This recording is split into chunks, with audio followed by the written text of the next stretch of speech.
માલધારીની સભા ભરાઈ છે. બાળકો દફતર લઈ અને શાળાએથી આવે છે.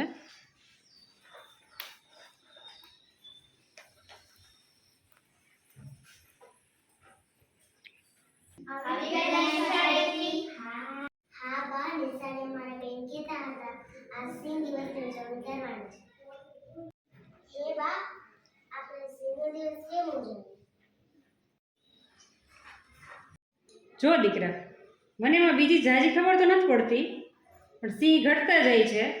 હવે સિંહની પ્રજાતિ નાબૂદ ના થઈ જાય ને સિંહની સંખ્યા વધે, એ હાટું કદાચ ઉજવતા હોય. ત્યાં ફોરેસ્ટરની એન્ટ્રી થાય છે. રામ રામ રામ રામ રામ રામ.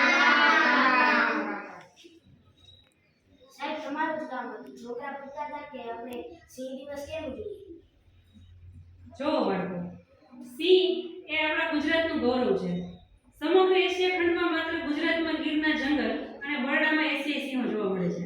ત્યારે સિંહોની લુપ્ત થતી પ્રજાતિ અને ઘટી રહેલી વસ્તી સામે રક્ષણ મેળવવા તથા સિંહનું મહત્વ સમજવા, તેનું યોગદાન સમજવા માટે આપણે સિંહ દિવસ ઉજવીએ છીએ.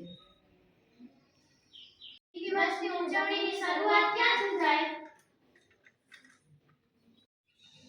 જોવો બાળકો, વર્ષ 2013માં વન્યજીવ સંરક્ષણવાદી ડેરેક અને બેવરલી જોબર્ટ દ્વારા નેશનલ જિયોગ્રાફીના બિગ કેટ ઇનિશિયેટિવ અંતર્ગત આ દિવસની સ્થાપના કરવામાં આવી તથા 10 ઓગસ્ટ 2013ને સત્તાવાર સિંહ દિવસ લોન્ચ કર્યો તથા 2016થી આપણે ઉજવણી કરીએ છીએ અને શાળામાં રેલી કાઢીએ છીએ. સિંહની સંખ્યા કેમ ઘટતી જાય, અમને બતાવો ને. જો સિંહ એ શરૂઆતમાં એશિયા, ગ્રીસ, ઈરાન, ઈરાક સુધી જોવા મળતા અને ભારતમાં અમુક શાસન દરમિયાન સિંહોનો ક્રૂરતાપૂર્વક શિકાર કરવામાં આવ્યો. ત્યારે ઈસવીસન 1880ના સમયમાં સિંહ સાવ લુપ્ત થવાના આરે હતા. એ સમયે 20મી સદીમાં માત્ર અમુક સિંહો જ બચ્યા હતા. ત્યારના નવાબ મોહમ્મદ ખાન ત્રીજાએ સિંહોની ઘટતી સંખ્યા જોઈ અને તેના શિકાર પર સંપૂર્ણ પ્રતિબંધ લગાવ્યો અને તેને કાયદાકીય રક્ષણ પૂરું પાડ્યું. ત્યારબાદ ગીરને અભયારણ્ય જાહેર કર્યું અને સિંહોની સંખ્યામાં વધારો થતો ગયો. વર્ષ 1990માં 284 સિંહોની સંખ્યા હતી, જે વર્ષ 2010માં 411 થઈ, 2020માં 674 થઈ અને વર્ષ 2025માં એની સંખ્યા 891 સુધી પહોંચાડી શકીએ છીએ. સિંહોએ માત્ર ગીરના મુખ્ય જંગલમાં જ નહીં, પરંતુ અમરેલી, ભાવનગર, સોમનાથ અને પોરબંદરના દરિયાકાંઠા સુધી પોતાનું સામ્રાજ્ય સ્થાપી રહ્યા છે. શું સાહેબ, બરડાના ડુંગરમાં પણ સિંહ જોવા મળે છે?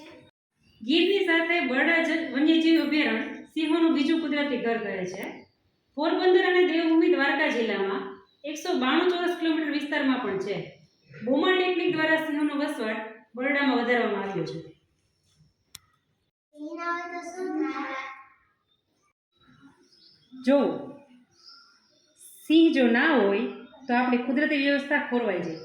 સિંહ એ જંગલનો રાજા હોવાની સાથે પ્રકૃતિ સંવર્ધન માટે પણ મહત્વપૂર્ણ છે. સિંહ જો ના હોય તો તૃણાહારી પ્રાણીની સંખ્યામાં વિસ્ફોટ થાય અને તેમની વસ્તી બેકાબૂ થઈ જાય અને તૃણાહારી પ્રાણીના કારણે જંગલોનો નાશ થાય. તૃણાહારી પ્રાણીઓ જંગલની બધી વનસ્પતિ અને નાના છોડ ખાઈ જાય અને ખેડૂતોને પણ નુકસાન કરે. જંગલ જો નાશ થાય તો ખેતરનો પાક ખાઈ જાય અને પ્રવાસન ઉદ્યોગ જે ગીરમાં વિકસ્યો છે એને પણ માઠી અસર થાય. ખરેખર સિંહ એ આપણા મિત્ર છે. મુશ્કેલી વગર એ કોઈને નુકસાન પહોંચાડતા નથી. ગુજરાતમાં માલધારી અને સિંહને પેઢીઓથી ભાઈચારા જેવો સંબંધ છે. સિંહ એ સદીઓથી શૌર્ય, શક્તિ અને શાસનનું પ્રતીક રહ્યા છે. ભારતનું રાષ્ટ્રીય ચિહ્ન અશોક સ્તંભ, એમાં પણ 4 સિંહની આકૃતિ છે અને આપણું ગુજરાત રાજ્યનું જે રાજ્ય પ્રાણી છે તે પણ સિંહ છે.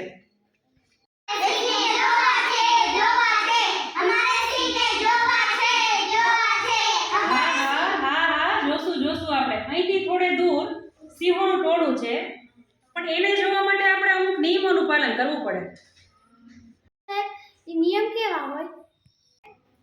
જો ત્યાં ભીડ ના કરવી જોઈએ, સિંહથી નજીક ના જવું જોઈએ, સિંહનો માર્ગ ના રોકવો જોઈએ, પશુઓને વાડામાં જ રાખવાના, બાળકને એકલા ના મોકલવા તથા ઉશ્કેરવા નહીં, વાહનથી પીછો ના કરવો, સિંહ વિશે ખોટી અફવાઓ ના ફેલાવી.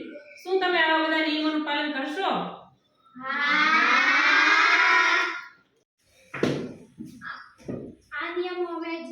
આવીશું અને સિંહને અમારા મિત્ર બનાવીશું. ચાલો ત્યારે આપણે સિંહ જોવા જઈએ.